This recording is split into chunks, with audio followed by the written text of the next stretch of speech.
Welcome to Losing a Child, Always Andy's Mom. On this podcast, we journey through the devastating experience of the death of a child. Grief is seldom discussed openly in our culture, and the death of a child makes people feel even more uncomfortable. We approach the topic openly and honestly, speaking to people who have lost loved ones and experts who help care for them. Whether you are a parent experiencing loss or someone who wants to support another going through this tragedy, this podcast strives to offer hope and help.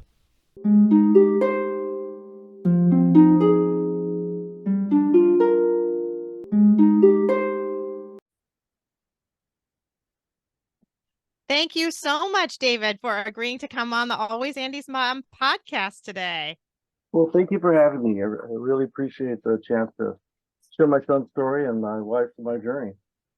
Yeah, I'm looking forward to hearing more about it too. I feel like I know quite a bit already, and we'll get into why I know quite a bit a little bit later. But why don't you start just by telling us all about your son, Nick? Well, Nick was our younger son. We have an older son named JP. Everybody else calls him John, but we still call him JP. And Nick was 4 years younger, and he was just from the get-go an adventurous, curious, often impulsive young man, your little boy. I wrote the book Forever 13, and you probably read some of the stories about him. I mean, he just escaped the I house. did, yeah. I just, and then we go get him, and I did it. Everything was an adventure to him. He was he was always very kind, very loving. He got along with almost everybody. He just loved life. He was just a fun character. Sometimes one of those, I can't believe you just did that, he was my Renaissance man, or he's going to be my Renaissance man. He at 13, he already could do so many other things. I mean, he was he not only was he a smart kid, he was a talented kid. He played music, instruments. He could draw, he could paint, he could design. He did intricate things with Legos and just make things. He could fix things around the house. Which boy I could sure use now. Although my older son's getting better at it, or sometimes we might probably were both thinking, "Boy, it'd be nice if Nick was here. He could handle that."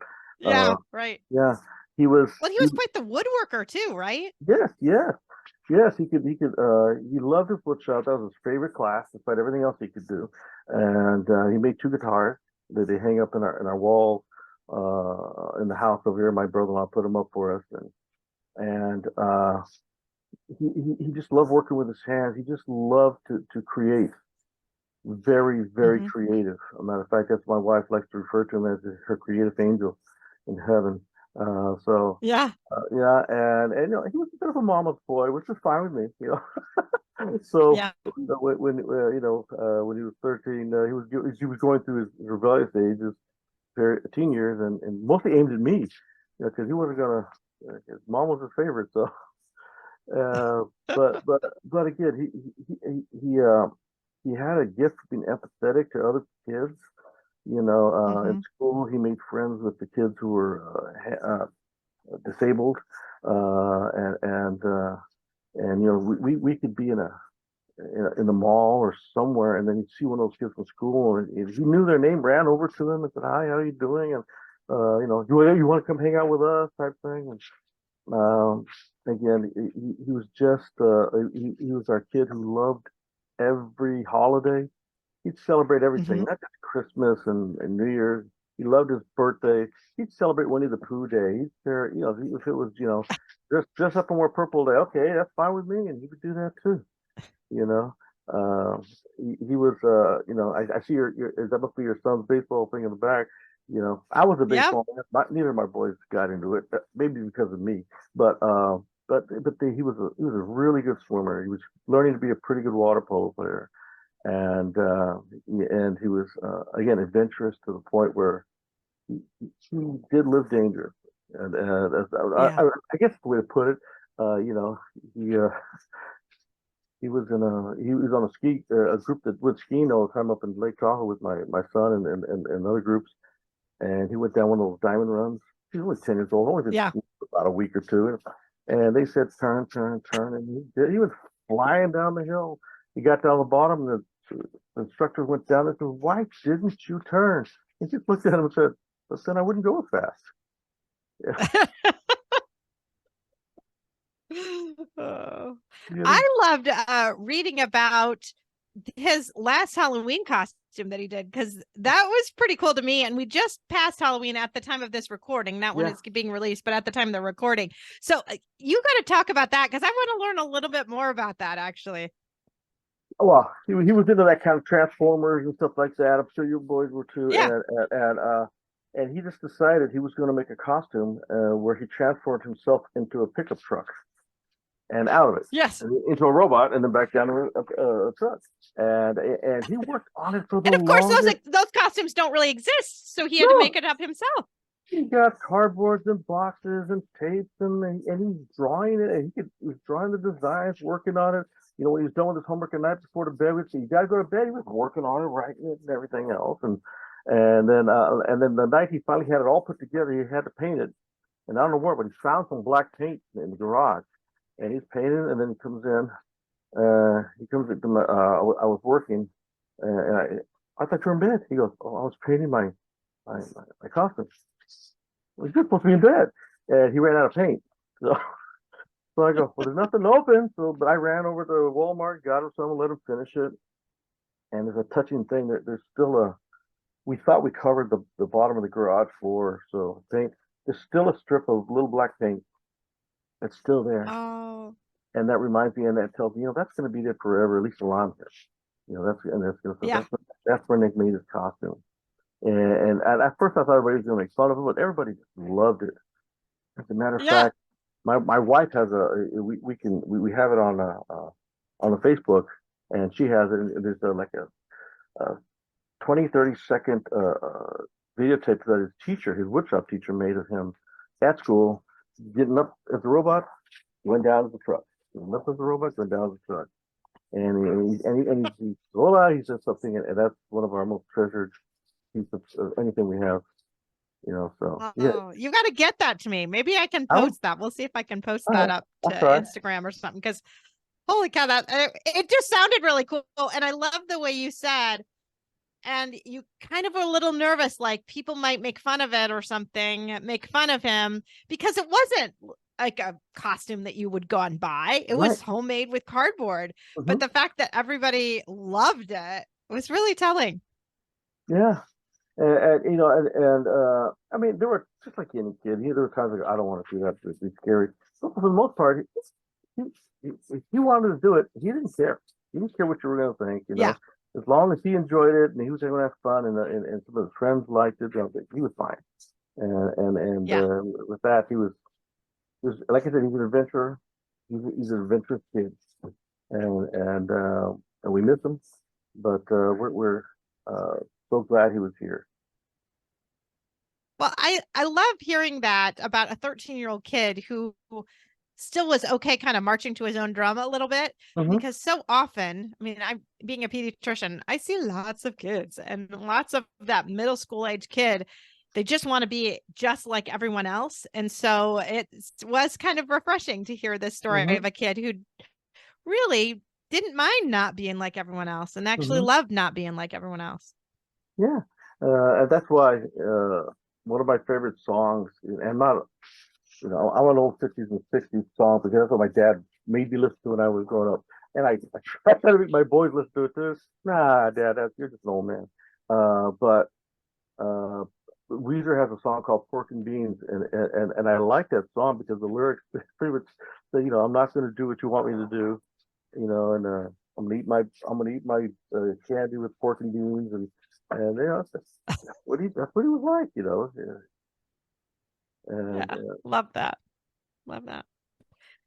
So do you want to talk a little bit now about what happened to Nick? Yeah, I can. I will be honest. I don't usually talk a lot about the details, and not because it's horrifying, but first let me just say that Nick was curious, adventurous, impulsive. It was an accident at home. Yeah. There was nobody here, and and he decided he wanted to fool around doing something, and it caused him being in a situation that he just got stuck in, and he died on it. Um, Yeah. and my wife, unfortunately, was the one that had discovered it. He tried to give CPR. I didn't know until I got home, and this was fire engines Oh, everywhere, wow. and I'm coming in. What happened? What happened? And it just that night is just it's just still fog at times. Uh, Yeah, I'm sure. I'm we sure. we have a lot of friends in the police department here, and they did their investigation. They said, all all all things point to an accident. All things point to an Hmm. accident, and so uh, so when I look back on it, I need to. I'm the only one that saw the autopsy. My wife didn't see it, Yeah. and even with that, what in the end really caused it was the way he lived his life. I just want to do this. Mom wasn't here. Mom went to go get food, so he's going to do it now because Dad's off at school still. He's not back Yeah. yet, and JP went with my wife, and then and that was and to really go into the details and about how that he died doing something he probably shouldn't have been doing. Um, Yeah. I'd be angry. I'd be angry. If I had gotten there and saw it before anything happened, I probably would have chewed him out. What are you doing? What are you thinking? What are we talking about? Yeah. You have to control it. And but if I was to be angry about it, then I would be angry at the fact that that's who he was. I mean, if the Yeah. accident never happened, he would have still been a very curious, very adventurous, very impulsive young man. And I prefer to I prefer just to be thankful and think more about how wonderful it was to have him here for 13 years than that moment Hmm. when he left us. And Hmm. that's a conversation I'll have with a lot of the people I talk to, whether it's grief share as a facilitator or in my men's bereavement group, my father's bereavement group. And we can, if you want to talk detail, that's fine, but we don't have to hear that. The one important thing is the one thing we all have in common is we lost our child. Yes, we want them here, but you know, in the file of all the great things that he did, it's this tall. Of having him here Yeah. was this tall. And so the moments I was upset, or the most upsetting moment is that he left us, and it's that small. Right. Okay, I can dwell on that, but then I'm cheating people knowing who he was. That's why I wanted. Hmm. That's why I did the eulogy, and I want people to know just how much he loved them, and I don't know anybody else could do that. I'm not sure I did it because I don't remember half of it. If it wasn't for my notes that I put in the book, I I don't know. I can remember all those things, but like I said, losing him is like losing a piece. And we look in the mirror. Yeah. People that don't have never lost a child, especially because they're part of it. And it's like I look in the mirror and I have a limit, and it's never going to go away. Or my heart grows bigger because I now have a daughter-in-law, and I have a grandson who's named Nick, by the way. And Yeah. and I have room for more love and more people to enter my life. Um, but there will always be that hole in my heart until I see him again. So Hmm. Hmm. Absolutely. Actually, I would say my favorite part of your book was when you were talking about how the days go by, then it turns into weeks, then it turns into months, and it turns into years.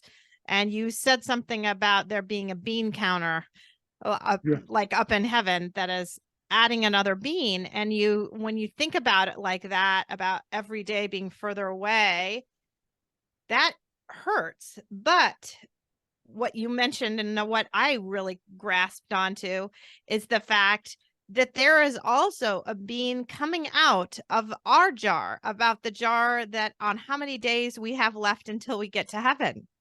And I started envisioning that a little bit. And I started thinking of some bean counter up in heaven, taking one bean out of my jar and just transferring it to the other jar.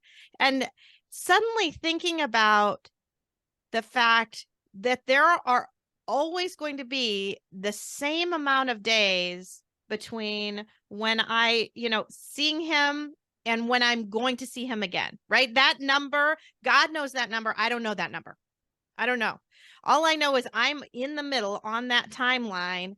And every day I go a little further on the timeline, but it stays. So if it's 10,586 days between his death and mine, that's never going to change. It just changes where the bean is, which jar the bean is. If it's in the jar of me before me going to heaven, or in the jar of the days since Andy's gone to heaven. And that was super comforting to me. I just loved that image.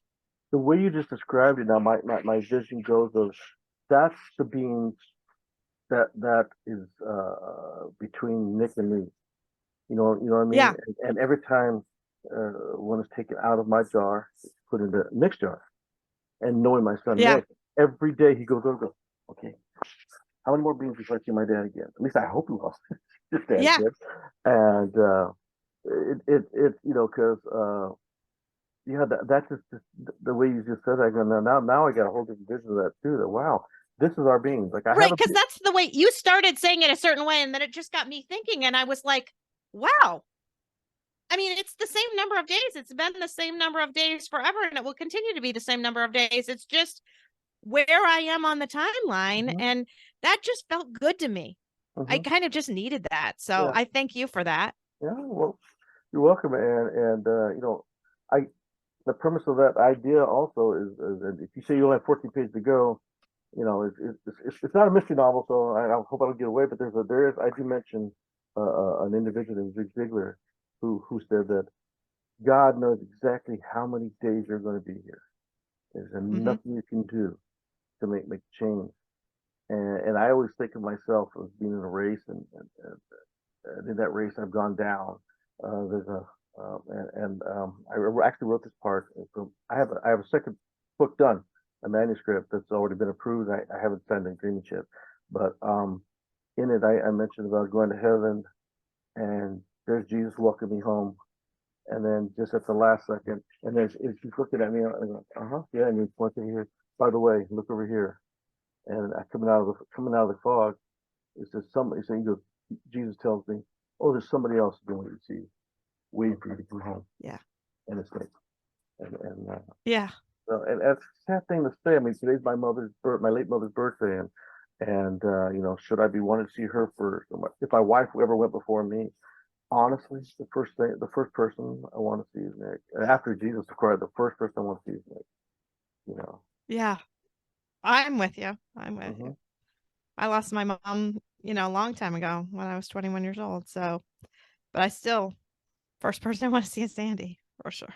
And I think our mothers would totally understand. Oh yeah. If they're in that place, I think they would totally understand. So. Right. I just feel like they're together anyway. And that the first thing would happen would be my mom would be like, here's Andy, here's Andy, here's Andy. Yeah. So. Well, like I said, so the book and the book, to me, he's forever 13. I've never spent a lot of time thinking about what would he be like now. Occasionally that passes my mind. If I see one of his friends, right, or something like that, I've even taken. I work out deep water classes in the pool, and there's a young lady walking by, for example. It could be any young lady. I go, I wonder if that young lady would be dating my son. Right. I even joked once in my mind. I wouldn't say out loud. That's my daughter-in-law. But but that's why I wrote the book Forever 13, because that's how I remember him. That's how I remember him. Yeah. And he was a full life. Yeah. It was a full life, and I think I mentioned in the book that that God, or the, you know, and you probably had people who have said, "Oh, he lived too short a life." He got cheated. He's doing, and I think God knows exactly how long he wanted him here, and he gave him a full life. Now, my wife and I got cheated, like you probably got cheated. Yeah, for Yeah, sure. yeah. I want my son here. I want him to be 26 years old right now. Would he be buddies with his brother, or would they be, who knows? He'd be a blast having an uncle. He'd be a great uncle. Yeah, he might be married by now, or whatever else. With all the talents he had, I can't imagine what he probably could have become. But to me, he's 13, and he'll always be there because Hmm. you know what? That's what I expect to see when I get there. That's why I have this little Yeah. beard here. He made me grow this, and I grew it. Oh, did he? Yeah, at least about 11, 10, 11. He goes, Dad, you should grow one beard, okay? And then I grew it, and after I go, oh, you should shave it off. Okay, fine. But I did. I shaved it off about a month later, and he looked at me. You need to grow it back. So my thought process is, I'm going to keep this. It's a lot wider than it was when I last saw him, but I want him to recognize Dad too when I get there. Yeah. Yeah. Yeah. Well, do you want to talk a little bit about your early grief journey and kind of how that was, and because it was different between you and your wife, I know. Hmm. Well, the first off, the support we got from family, immediate Hmm. family, friends, and our church was so wonderful. So much needed and so much grateful for. But as you know, as time goes on, everybody else moves on, Yes. and I don't fault any of them, whether it's my No, of course family not. or Hmm. friends. I don't fault them. But for us, it does move on. We look at that. The dining table. There's still one seat empty. You know, Yeah. and then so Kirsty and I, um, uh, we started immediately trying to find some kind of support, whether all kind of bereaved parents of America or grief share. Later, we got the grief share, and each time we went to the support, it became very obvious that we see things a little differently. Yeah. We can grieve together, which is what we did, but we also grieve differently. I mean, I already told you that I jokingly like to say that Nick was probably a mommy's boy, but they had a very tight relationship, and that relationship that Christy had with Nick was not as a mother-daughter, mother-son, was not the same as I had with him as a father-son. Now, as Hmm. parents to Nick, we had that relationship. But we all have individual relationships with our kids. I'm sure your husband and your other children, their relationship Hmm. with Andy was unique. Just like my Yeah. son JP. And my son JP is still working through it, I think, but he's getting better. He just told me the other day, Dad, I found late at night, I finally got around to reading more and more of your book, and he said it brought back some good memories, and I was glad to see that. But here, as a sibling, he had a different relationship, so it became very obvious. We just agreed that we're gonna grieve together but Hmm. separately but together. And I had to respect what she had with Nick, and I believe she respects what I had with Nick as well. Uh, and and and and I was envious that I never got to have that relationship. Being a high school teacher at the time, I just got along better with those teenagers. I mean, my oldest son was a pain in the rear at that time, but I knew how to deal with it because I was dealing with it every Yeah. day. Unfortunately, drove my wife nuts. But Nick, I said, okay, you know what? He's going to be in high school. He's probably going to need or pretend that he's not listening to my advice on how to deal with something in high school just because I've seen it every day. But I just assumed I was going to have a better relationship with him. And Yeah. when he went to heaven, I lost all that. And my wife was a teacher.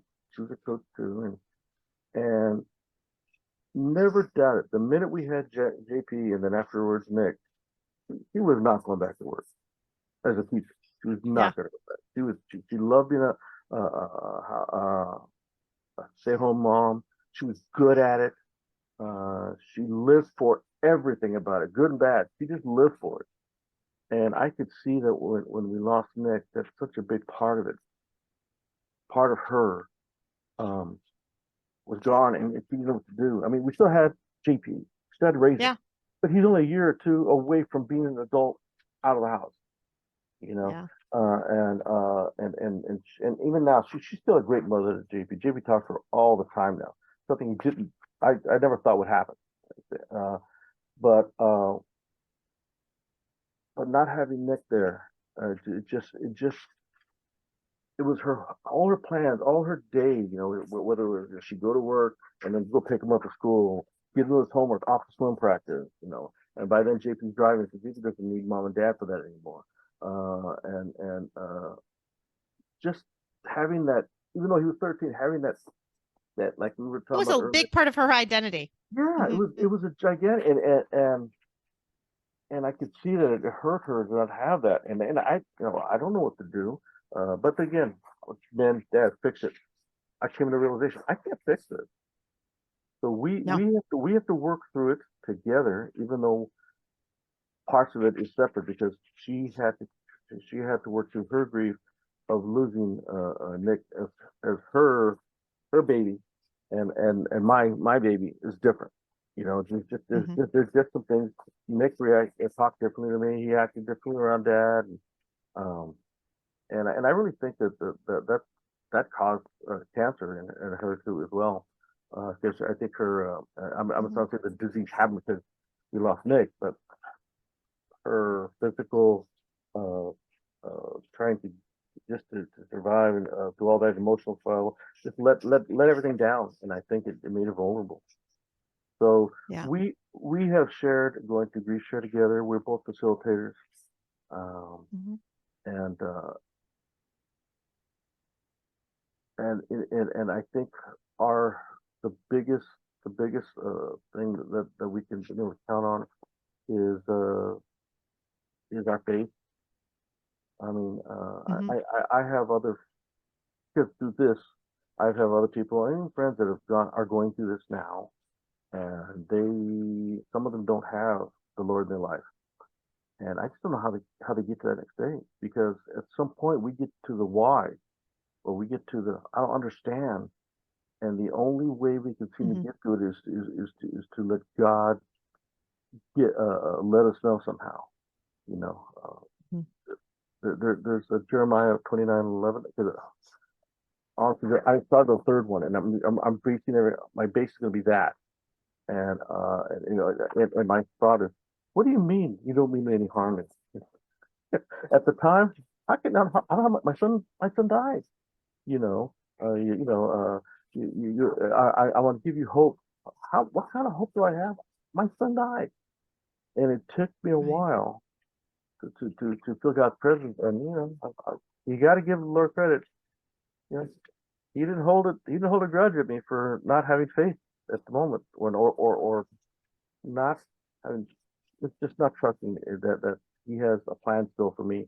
Because and I think that's what my wife was too, is that she didn't feel like the plan that God had for her, and the plan that she had, which she thought was parallel. Now with Nick gone, what am I supposed to do? Right. And I still have that something. So, but Yeah, I think that's the hardest thing for me was to try to get trust, and still is for sure, the trust piece, because certainly I had times that I was angry with God and upset with God, and I felt like he would be okay with that. Like God can take that. And it seemed better for me to be angry with God than to be angry with someone else. Right? Because I felt like God can definitely handle that. But the biggest, most difficult piece for me has been trying to get that trust back, just because of just feeling always a little bit on edge that if this can happen once, it can happen again. And how could I ever handle it happening again? And it's just a lot. It's a lot. And I think that my wife probably still saying, and maybe my son JP, is that how can God have a plan for us what possible plan would make things better, or that I would still be of use to others through this. I mean, God, you could have made use of me in so many ways, and I'm thinking to myself, and I don't know that was it, but we in Greece share, there was a speaker on the video that said, um, that even if God told you why, even if He told you why, you found out why, it'd still be an empty seat at the dinner table, Yep. And and so in some ways it doesn't matter. Right. Mm-hmm. Right. But part of the plan is that I keep them alive in our heart. We keep our children alive in our heart. Andy's in your heart.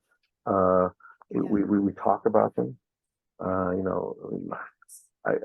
wrote something about my sister and my brother-in-law. That one of the greatest things. I made sure that they were separate. At first, when I wrote the dedication and acknowledgments, I listed all my family. But him, my brother, my sister-in-law, my sister, my brother-in-law. I go, oh, they're going to think something's wrong. So when they go down to the bottom, it's just that they just happen to go a little. All my other family always been supportive, but they go the extra mile. They have no. They talk about him. You don't know what that does to us, does it? When you want to talk about ourselves, you think it might hurt, but I don't care if I'm crying. Please keep. They say his name. Yeah, keep going. They say his name. It's like music, right? It's like music. Yeah, like he was still here, and he's still here in their hearts, and they share stories that they remember, and that's what people that if you go on through our grief don't understand. And again, early on we learned Christianity not to be upset at anybody. There's some people that go, okay, you know what, but they don't understand, and I don't really want you to understand. Right, exactly. You don't.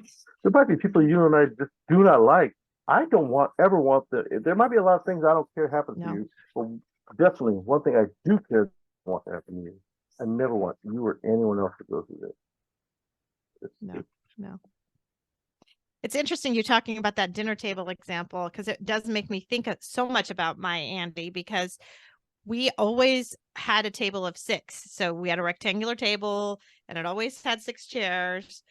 But we were a family of 5, and it always really bothered Andy that there was an empty chair at the table. And we would talk about, that the empty chair was Jesus or something like that, to try to make him feel a little bit better about having an empty chair. But then we got our foster son, Valeriano. And one of the things that he was so excited about, because he was so excited about so much, but when we found out we were going to have him, I just remember him saying, there's not going to be an empty chair at the table anymore, because we're going to have 6 people at the table every day. So there were always 6 of us at the table. So it really was so painful when we went back to 5, because he was the one that it bothered so much, that when we were at 5 to begin with, like there always should have been a 4th kid in our family, and there never was until, he was a little bit older. So man, it still is to this day painful having that empty spot when everyone's home, because Valeriano still comes home for dinner for a fair amount, just because I think my cooking is better than his own in his own house. But whenever it's setting that table for 5, it's still just hurts just a little bit, And I can empathize with that even more so. But after a while, maybe about a year, I started sitting in the next seat at dinner. And Did you? And the empty seat was mine and my wife, and I sit next to my oldest son. And also, any chance if my son, my older son, his best friend, or a young lady he might be dating at the time, can they come over? Yes, because the empty chair bothered me. Right. The empty chair bothered me. And even going out to dinner, they go out to eat. Yeah, they come. Now there's 4 people to dinner too. Yeah. If we go out to eat, so the empty chair bothered me. Not to the point of being depressed or reckless, but it just made me feel like, okay, that's just something I don't have to dwell on, seeing at the moment, that a reminder that makes sense. So. One other thing that I really loved about your book is when you talked about having your little miracle moments. I always call those God winks in the podcast. We call them God I like winks. that. But talk about your little miracle moments. Some of those. Well, like I said, the one that I really like, and my wife reminded me I got it wrong because we used to go down to Southern California at New Year's, not Christmas, just Christmas was here at home, and we'd drive down to Southern California, and we skipped it about a year or two, and then when my wife and I finally went back, my son couldn't. By now he's in Ohio, I think. So we went down there. We're kayaking with my nephew and my niece, my brother's two kids. And after we were done, we said, let's go get some ice cream. So we went over to get some ice cream. And it was on her chest, on her back. On her chest was a stain. And my niece goes, hey, Christy, look, you have a heart. Oh my God. And then the stain didn't go away. It stayed on her shirt. Mm-hmm. And she could pick it and twist it and stuff. But she took that shirt and she folded it up. It's in a frame. And it's right on the side of the wall of the bed where she can wake up every morning and first thing she sees is the heart. You know. Yeah. So we get those kind of miracle moments. I spoke about the miracle moments at Christmas. You know, I have those too. Yeah. But the big one was on the first birthday he was gone. I had told myself, yes, that first year anniversary. That was my favorite one. Yep. Yeah, I was naive enough to believe that, okay, on his first birthday, his birthday in May, okay, if I get to that, I'll be okay. Well, that's ridiculous. We all know this is for life. Yeah, because he died on the 13th of January. I'm just going to tell people he died on the 13th of January, and and David here had put a timeline on himself that he would be okay by May, by his birthday. Yeah. Which I read that and I was like, okay, whatever. You haven't even started yet. Yeah, and I hope I made it very clear that didn't work. But no, that did not work. But and like I said in the book, if there's those who haven't read, I hope some people buy the book and read it. But the thing is that we had everybody come over to the house, we cleared up the garage. We're gonna have we got all the favorite foods, the favorite chocolate cake, and like I said in the book, and mind you, the Nick, anything with chocolate was good. Didn't matter what it was. It could be chocolate spaghetti, you'd love it. And we had the balloons out there. We had pens to write up like that. Those that couldn't make it, he had friends wherever they were doing balloons themselves. Our family in Ohio were doing balloons at the same time. But it was raining that day. And we finally got down those sprinkles. So we all went out in the cul-de-sac. And how is this balloon release going to work in the rain? Yes. Yeah. Mm-hmm. But it got down to a little drizzle. So I said, let's go out. Might as well. We don't know if it's going to be any lighter. And as we got out there, the drizzling stopped. You know, I thanked everybody for being there. Did a prayer and we sang happy birthday. And then we released the balloons. And I'm not making. I hope people realize I'm not making this up. I have witnesses that were there. As the balloon started up in the air, the clouds in the sky, the dark gray clouds, like a little hole opened up, and you could see a patch of blue, and most of the balloons just flowed right through there. And to me, I always said, God opened up heaven on Nick's birthday, which he always loved, because he loved being, you know, this is my day. This is my big day, and all the balloons and messages went up in the Nick. And then I found out later we're not supposed to do balloons anymore. But so hope this. That was just beautiful. I mean, what a beautiful image, though, of the sky just opening up and just collecting all the balloons like that. I love it. Love it. And then there's this Christmas. I have a open date with Nick. Probably until I can't do it anymore physically, but I go to our church where we have a granite thing dedicated to him. It has his name on it and a scripture on it. And on Christmas morning, I go, it's still dark. I take a cup of coffee. It's really cold in Sacramento at that time of year. So I'm sitting there chilling, waiting for the sun to come up. You know, I admit to crying, I admit to talking to him. And then the sunset comes out over the top where I can see Sacramento, and the sunlight starts to hit from the church, from the sits on a big hill. And except for one time, that feels raining. A bird just shows up. Sometimes I think there's no bird this year. I look up the side and there's a bird sitting on a branch. You know, so I just think God sends a bird there that says, you know, Dad, I'm okay. Dad, I'm okay. Go enjoy Christmas again. Yeah. For me, it's a cardinal. It's always a cardinal. They'll just fly in front of the car, or they'll, last time we just had his 5-year anniversary of his death. And I've said this on the podcast before, that I was walking out of the Y because I decided to go to the Y for a little bit. I was just having such a hard day. And I just said to myself and to God, I sure could use a sign about now, because I just was so down. And got in the car, and my husband's driving, and we literally are halfway between. We live maybe a mile and a half from the Y, so we're about halfway home, and a cardinal just flies right in front of the windshield. And I was like, thanks God. Yep, I really needed that. I really needed that today. Just one of those little cardinal moments. So and I like that they come down when I want. I'd like one. Just somehow you need it. It just shows up. And that one I needed. And I'm not one to ask God for that. I just don't do that. I don't know if it's not wanting to put God to the test or whatever it is, but that day I just really desperately needed it. And so then I asked, and I think it was because I just desperately needed it. Just so sad, Yeah. And I mean,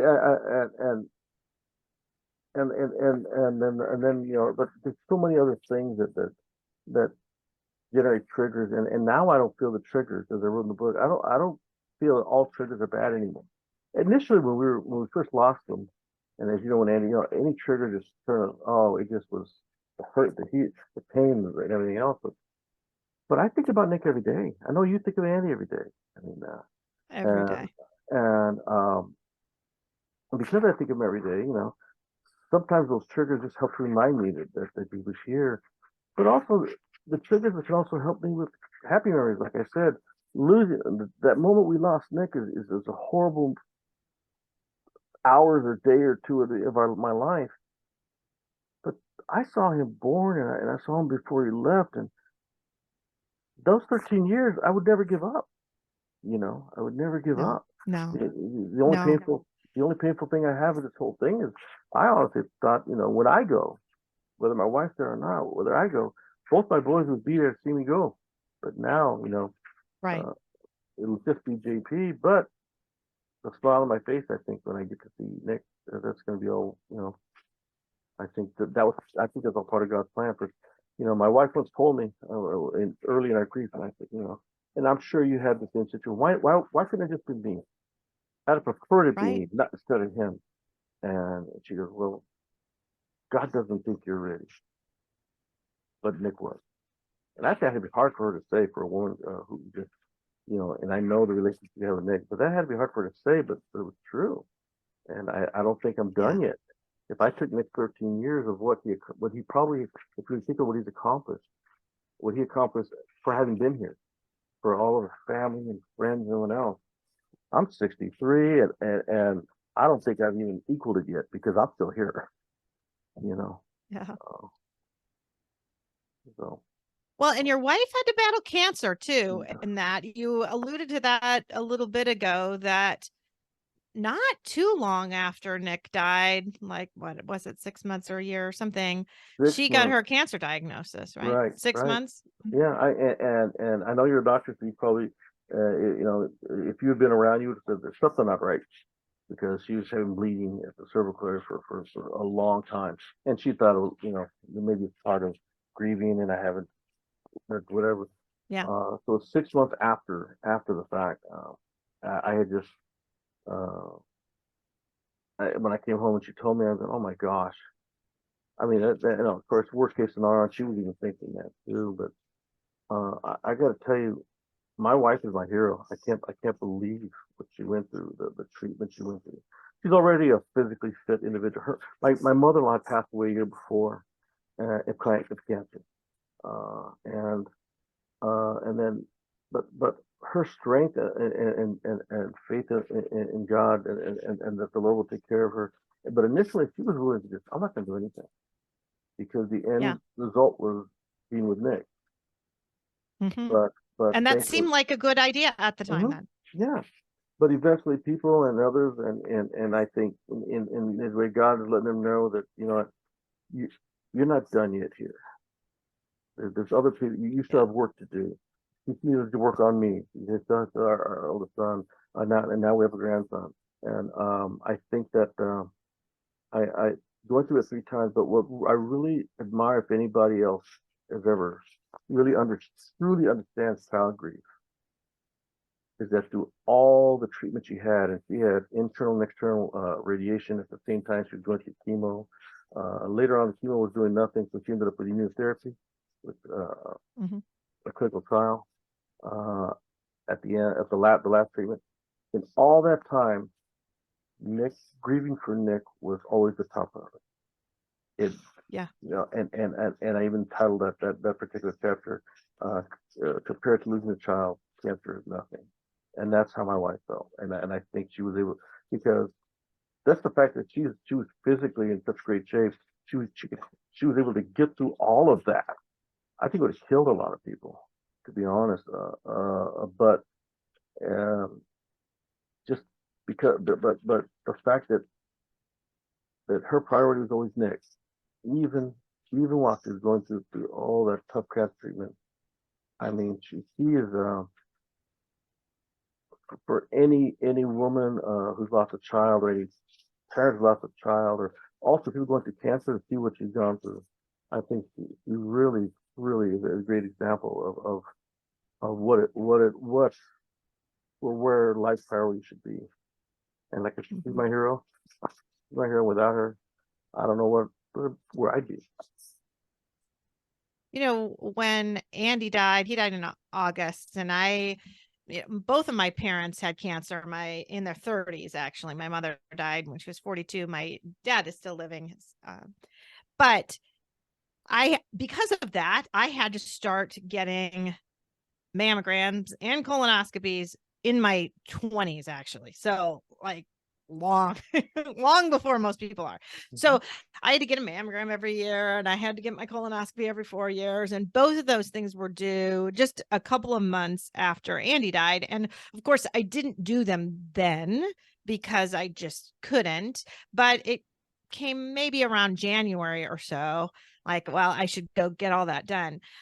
And what was really weird this time is that a tiny little bit of me wanted it to be positive.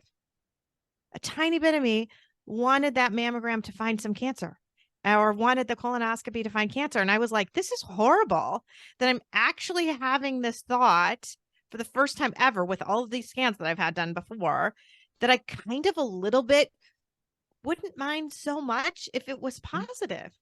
But it's because I just so desperately missed him and so desperately wanted to be with him that just wouldn't be so bad actually this time, right? It was just the weirdest feeling. So when I heard that about your wife, I thought, I sort of can get that. I sort of can get why she would have said that. And now it's funny, I just had the thought of, it wouldn't be so bad. Maybe it would be all right. I don't think I actually had gone on to think of, would I do treatment or any of that, right? Because it never got that far, but I could understand how it could. And as her husband and her life partner, I wasn't necessarily hurt by that attitude that she originally had. Like, well, actually, Nick, I'm not gonna, because my wife, chemo is poison in the body, and that's not, in her opinion, that's not conducive to a healthy lifestyle. But you just need to do something that's going to poison the cancer more than the body, right? That's the whole point of it. But I did feel, the only thing I might have felt a little odd was like, JP's still here. Me, right? But JP's still here, and maybe she thought, well, you'll take care of him. I know, that's exactly what she thought, because that's what I thought. Because I'm thinking to myself, we divide and conquer all the time. Yeah. Nobody's with Andy. Somebody needs to be with Andy. You've got the other kids. I can be with Andy. That's what ends up going through your mind. So I'm sure that's what was going through her mind. I mean, years later, we could look back and say, "Did you see how well you left me alone with them? How things worked out? Are you sure you wanted to do that?" But at the time, that's probably exactly what went through my mind. Well, he was 18 already, as a senior in high school, and he goes, "You're here," but both my son and I are both grateful, as are so many other people, that Kirsty decided Yeah. that, you know what, I'm going to go. Okay, she changed her heart. Yeah. She went through all that treatment, and like I said, I can't say it enough how much she's my hero. Somebody did that Yeah. before I left school. They said they at school for the front of the classroom door asked us, "What's your favorite food? Where'd you go to school? What have you done?" And you go, "Who's your hero?" I just said, "My wife." Didn't even hesitate. Yeah. Everybody else was Yeah. naming the famous athletes, famous huge songwriters, the rock girl side. My wife, bottom line. Yeah. Yeah.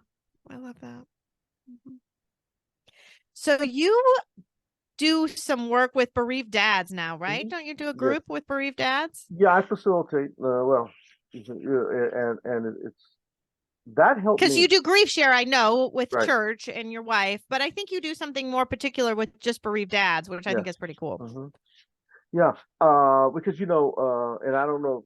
I don't know how your husband has grieved, but the bottom line is we men tend to not want to give out our emotions, not cry in front of another, show weakness. We're famous for that. My fist was this. I caught a fist this big stories. Yeah. And but when we're there, a lot of it goes away, and we can, Yeah. we might not talk that way when we leave the restaurant. We meet once a Saturday once a month on a Saturday. But when we're in there, we can talk about what's been going on, how we feel, and we have everything from myself, who lost a 13-year-old son, to Ron said, there's some guys meeting right now. All three of our sons are the same age. Nick would be 26 now. Another father who lost his son when he was 21 in a car crash, for example. He'll be 26 now. Another son who unfortunately lost his life at the hands of another will be 26 now. And Yeah. and that sort of ties it together as well. Mm-hmm. But I think just the fact that we men, I think this world would be a little bit better place, and a lot more grief could be a lot easier for so much of us if we men would stop trying to be that stereotypical what a man's supposed to be. Yeah. I'm Hispanic, so that's already going to strike against me. But you know what? Maybe my education, maybe my other life experiences and stuff like that. And plus, I was in charge of the macho stuff at school. I mean, Yeah, because you're a athletic director, right? I was an athletic Mm-hmm. director, and I took football, baseball for many years. But what we're supposed to do. But I think that may be better there too, empathetic. So I think when we leave those meetings, we're better people for it, better men for it. And I think especially Yeah. when we have to uh, respect our wives grieving, our children grieving. I mean, mind you, the first month or two, I was really upset at my older son. Said, "Why aren't you grieving like your mother and I?" It's different. Yeah. It's his brother. Plus, you got to do. He's Totally still different. yeah. So, so the men's group has been very, very good. It was good for me. It's there's a former pastor. He has since he's too ill to do it anymore. So I took over it after COVID, um, and uh, and he invited me over. He owned the funeral parlor that handled our arrangements, and he had lost his son. That's why he did it, because he lost his son. Mm-hmm. So that has always been good for me. And we put everything aside. What's your politics? Who's your favorite team? Whatever things Yeah. you have. That's not the point is, and that's what I like when I said, is we lost a son or we lost a daughter, and that's just the key point. We all have that common. We've had meetings where we rarely talked about our kids, but just being in the presence of other men who knew or know what's inside of us, that's been helpful to me, and I hope it's been helpful to Yeah. them too. Well, I thought when you wrote about how you're used to being able to fix it, right? And you feel like it's your job to fix it, and that's kind of a stereotypic man role to have to fix it. I actually really could identify quite a bit with that as a doctor too, because that's your doctor's role, is to fix everything too, and just the same. So in that way, I guess I'm an honorary man in that I feel like I need to fix all the problems. But anyway, it was this is something you just can't fix.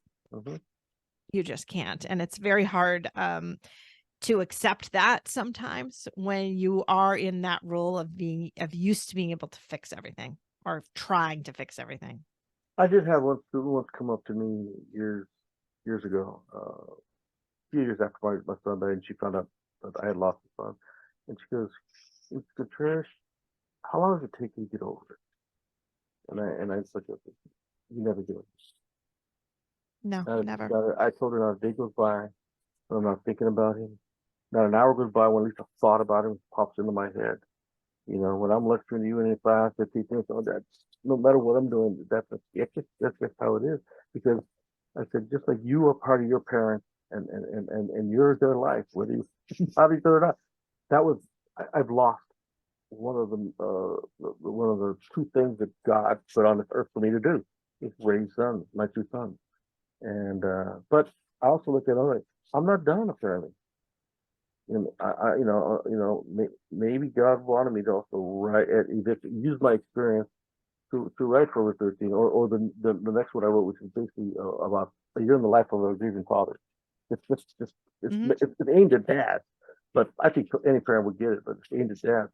I just think that maybe because I don't, I feel like I need others to understand what I'm going through. I need others to be there for me, so I need to be there for them. Yes. So that's part of it. That's part of it. And I love that you say that, because we do need people. We do. And that's what oftentimes others feel like, I can't do anything for you. You're just doing great. You're doing fine. You're so strong. You don't need me. But we do. We do need other people. And when losing a child, I think when we talk to others, they can, and some people have lost parents or other, it scares them. I think I've had family friends. It's great, and it's not. It's just like, oh my gosh, it's they don't know how to talk to us, or there's always that thought, why did that ever happen to me? And somehow, they, without meaning to, they that fear of that makes them ignore us. I know. Walk the other way. Like they think it's catchy or something. Yeah. It's not contagious. Trust me. Yeah, and when I returned, and going back to work, at least I had been at that school for a long time. They had known Nick since he was a kid. I used to take him to practices and games sometimes, or in the summer before JP and Nick had stuff to do here. Actually, I lived 35 minutes from where my school was. They knew him. They saw him at his best, like he was going to take off in a golf cart or finding snakes in the bushes. So they knew my boys before that. But even then, I think they were really, oh my gosh, do I talk to him? Do I not talk to him? And the American workplace, they give you the contractual 3 days off tomorrow. Okay, get back to work. I still expect you to do this. It's still, and again, I try not to blame anybody, but still, I think we need to. If we're not going to take care of us better in that situation, then we need to take care of each other. We need to have a father's group. We need to go to grief share. We need to go to some of the organizations. I forgot the names of them that you talk about, that you go to. That sounds great. I wish I had some. Starlight Ministries as well. Yep. All of those. I think we need those. And you know what? You still have some, after a while, some fathers who, maybe it's because of pressure at work, whatever, after they've gone to a few of them, okay, I'm done. But they're not done. And I know they're not done. I can tell. But you know what? You just hope they'll come back, or if they need you, you're there for them. Well, right. Or sometimes you can just do a little bit at a time, right? Sometimes you're going to do that, and then you need to take a step away, and then go back and work on it again and take a step away. And if that's what you can do, that's what you can do. And I think that's always been the most important part of grief counseling to us, or what we understand. Again, and I being a grief share, I work with others who are grieving all kinds of different losses, not just a child loss. But our child loss is so unique, you know. Yeah, it is really unique. That saying. I put it in my book, but I think my wife I heard it from my wife the first time, where it said, when you lose a parent, you're an orphan. When you lose a spouse, you're a widow or widower. When you lose a child, there's no word for it, and it's out there all the time. What am I now? What am I? Because you and my wife, for example, you identified as mothers, and I identify myself as a father, and I'm still, and it didn't take me a long time, but it took me a while to be able to let others know. Just because my son went to heaven on January 13th did not make me no longer his father. Matter of fact, the title I chose for the next book is called "Always, Always, Always Your Dad." No, still your dad, always my son. A year in the life of a grieving father, because that's the key. I'm still your dad, and you're always going to be my son. And when people ask me, how many kids do you have? I have 2 sons. Yeah. Yeah, you do. Yeah, you do. Well, I know what's coming up here, not too far away. It's January 13th again. And this is going to be 13 years. Yeah. How does that feel? Right now it feels, I prepare myself mentally for it. Yeah. I had a coworker who had a similar situation when he had a son die years and years ago, and he said the hard part for us was when he reached when the boy, I think his son died at 14. He says, "Well, 14 for the 14th anniversary after his death, when we realized he's been here as long as he was gone. He's been gone as long as he was here." And that was in the back of my mind, but it was so long ago, and now it's coming. And I don't know what's going to happen. I'm preparing myself for it. I'm preparing for that. I don't know how I'm going to react yet. I just, I was thinking about it too. I just thought, wow, that's going to be a rough one. I mean, that's just going to be. But I knew you'd already be thinking about it. There's no way I was bringing it up for the first time. No. It's been years. I mean, like in my Facebook group, I mentioned. I think because I put a couple of those in the books. This is just before I retired. The 10th year came. I go, 10 years. That's double digits now. Wow. And then so 13th year is coming up, and we always go somewhere with my sister, my brother-in-law, and we to the Bay Area somewhere, just for the anniversary we call it. Oh, do you guys use that term, anniversary? Yeah, and so I've heard that. Yeah, so we're going to. They'll be there for us, and my wife and I will be there for each other. But I suspect it will be something heavily weighing on our hearts that day. But we'll get through it, just like we always do, because we have each other, we have God, and we know if our family and friends will love us, and they'll, it doesn't matter how long it's in heaven from the time when we last saw him. You can't forget a character like that. He was something else. No, right.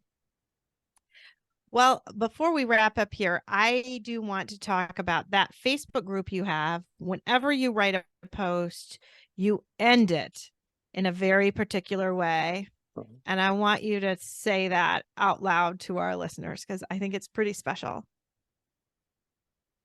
It started when my son was he was like 6 or 7, and it was the issues were happening at school, and it's dumb issues. My being an educator, I'm going, this is ridiculous, but they still wanted to have an IEP on something.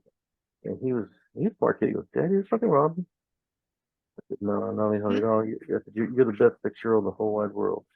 Your daddy loves you. And now I finish it because the last time I spoke with him, and I used to say before I left for school, and when I go to bed at night, I say, "Nick, you're the best 13-year-old boy in the whole wide world. Your daddy loves you." And I still I state that on my journal. I have a journal. I have it 20 volumes now. I say that in my group. And sometimes I'll just say that. I said in the books, it is. Yeah. Forever 13, that's the reason. And he's the best 13-year-old boy in the whole wide world. And I love him. I still love him. Yeah. I just love how you did that, just said you're the best 13-year-old boy in the whole wide world, and Daddy loves you very much. I just love that. I do have to say, I'm kind of glad that he didn't make it to 14, because now I can say that my Andy is the best 14-year-old boy in the whole wide world, and his mommy loves him very much. Uh-huh. So thank you so much for coming on and sharing Nick with us today. I really enjoyed talking to you. Thank you. Thank you for having me on here. And I will try somehow to send you a copy of that coming out of the truck. This little transformer thing. You know what? I do have to ask you one more question as to how people can get your book, because you just sent me a copy, but how can other people get your book? They get it through Amazon. Get it through Barnes and Noble. There's a lot of other book groups that they can order the book through. And even if perfect. Even if people are not going through what we're going through, if you know someone's going through it, I really think it'll help them. It's not how to fix grief, but it lets everybody. Nope. Lets people know. Yes. So again, the book is called Forever 13. So look for it on Amazon or Barnes and Noble or wherever you buy your books. Thank you again. Well, thank you. God bless you.